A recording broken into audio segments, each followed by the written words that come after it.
satu wadah. Ya, itu semua terintegrasi ke semua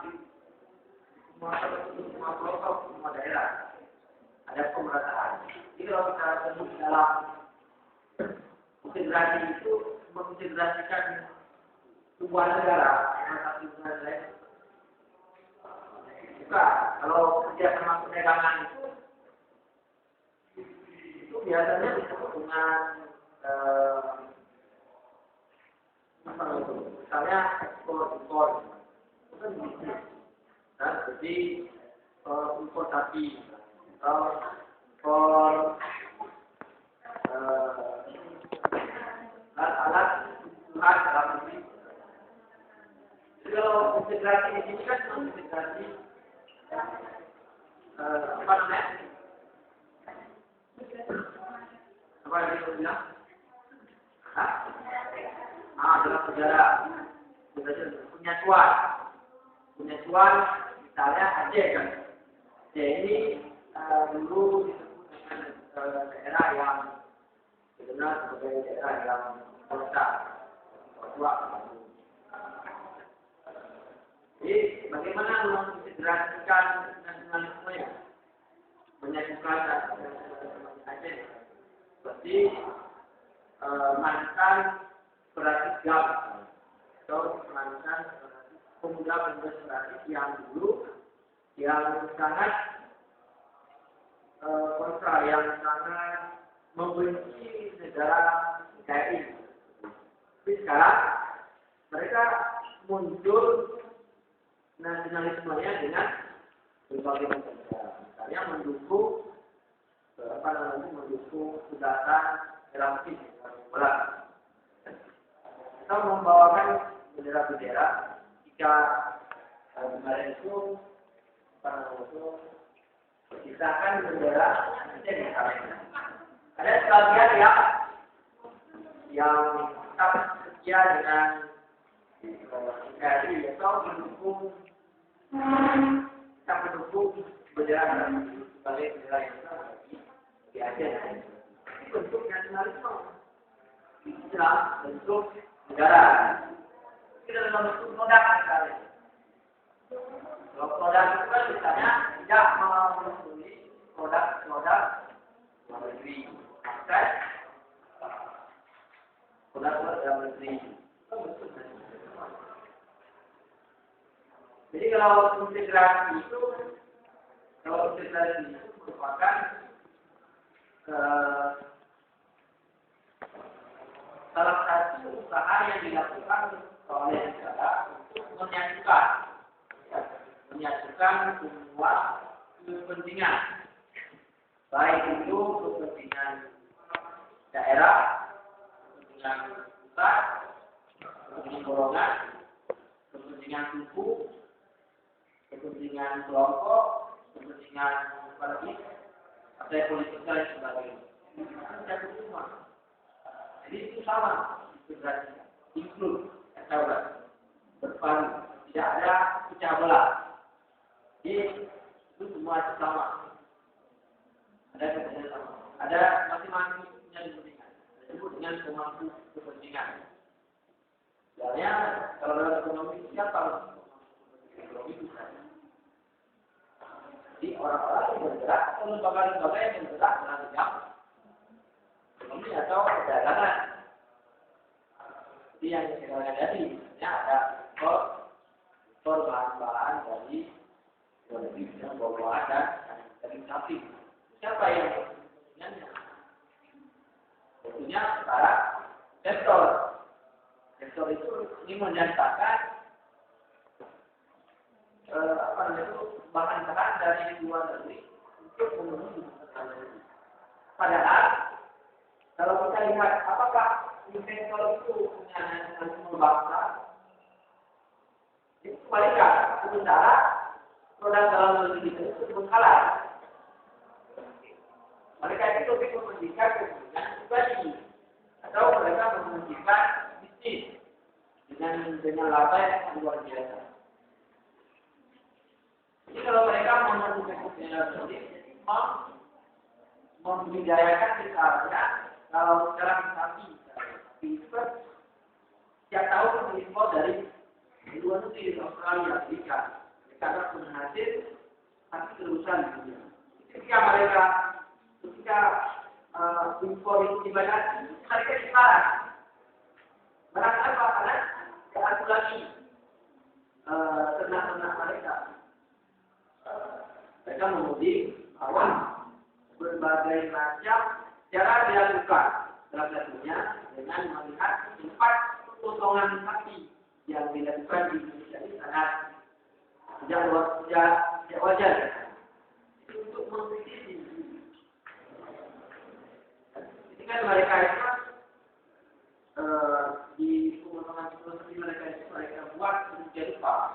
Kalau kita di sini kan dijerat. Kalau mereka punya untuk pemotongan sendiri, kalau kita model jerat, pakai tali jerat dalamnya. Jadi mereka itu ini pada mereka itu bisa masuk kembali mengimpor sapi-sapi mereka yang sangat banyak sekali. Apakah itu merupakan bagian dari nasionalisme? Kalau sekarang misalnya masih pertanyaan itu kan dari kita misalnya membatasi impor bahan-bahan kebutuhan misalnya bawang. Kenapa dilakukan? Untuk membudidayakan atau mengembangkan hasil dan sendiri. Masa kita dengan apa namanya itu dengan penduduk yang mayoritas cantik akan menghasilkan bawang. Sebenarnya Indonesia ini banyak sekali potensinya di sini. Jadi karena ulah-ulah segelintir orang, beberapa kelompok ini menggunakan impor itu luar biasa. Impor bahan elektronik yang hampir luar biasa. Devisa negara itu masuknya luar biasa. Setiap ada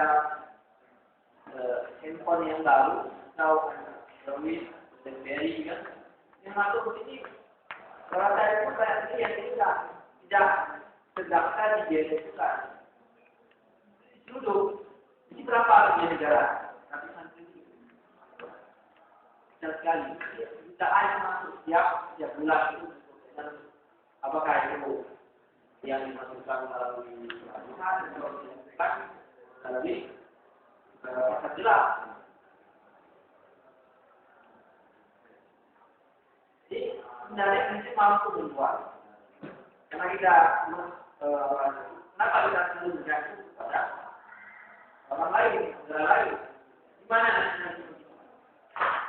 Bayangkan, jika misalnya Anda membeli baju, mereka tidak mau memakai produk-produk sendiri misalnya. Melihatnya apa produknya? Produk daerah misalnya itu menginginkan produk-produk dari luar daerah. Jadi kalau nasionalisme itu membutuhkan negara jelas dengan kecintaan kepada negara dengan membudidayakan potensi-potensi yang dimiliki oleh negara kita sendiri. Banyak sekali potensi yang dimiliki oleh negara. Kenapa kita potensi?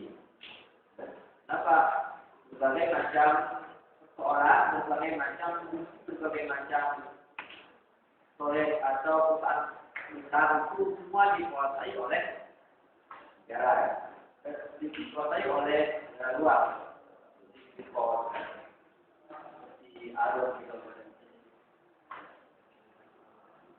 itu luar biasa besar. Maka mereka dikuasai oleh negara luar. Kenapa kita tidak memproyeksi sumber daya manusia yang ada dengan sumber daya alam yang cepat, saya kira orang yang semuanya bisa.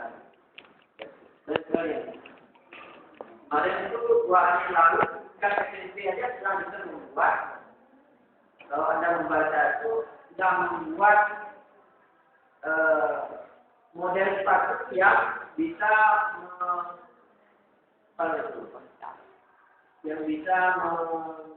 menangkan apa ya sebenarnya? Mengalihkan itu kan meninggal. Mengalihkan listrik, Pak. Mengalihkan listrik. Mengalihkan listrik. Mengalihkan arus listrik yang bisa menghindari perempuan dari pelecehan seksual. Menang di Malaysia. Mereka tahu satu. Jadi baterainya itu masih bisa. Tapi kalau sekarang dikembangkan bisa. Ada sepatu yang kalau itu dikena misalnya orang bisa, itu dia bisa jadi orang itu bisa yang kena itu bisa terjadi demam. Itu jika ada kelas itu bisa membuat menang atau menang. Kan Asia mereka menang. Jadi saya kira berbagai macam prestasi Indonesia itu nomor sekali. Ya, tapi ini kenapa? Mana kelemahan kita? Mana kelemahan bangsa ini dalam mengeksplorasi potensi yang ada itu sehingga menjadi pada itu bisa menjadi mandiri, jadi tanpa bergantung kepada negara lain. Sampai kita kan sampai jalur yang kecil itu diimpor dari negeri kan. Empat, kalau saja di empat.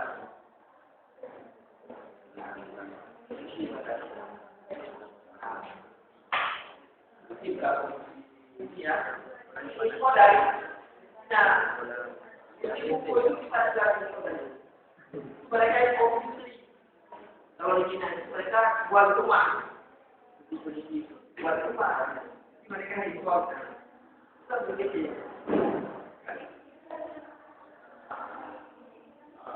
So, kira-kira kalau jadi mana nasional bisa berkembang?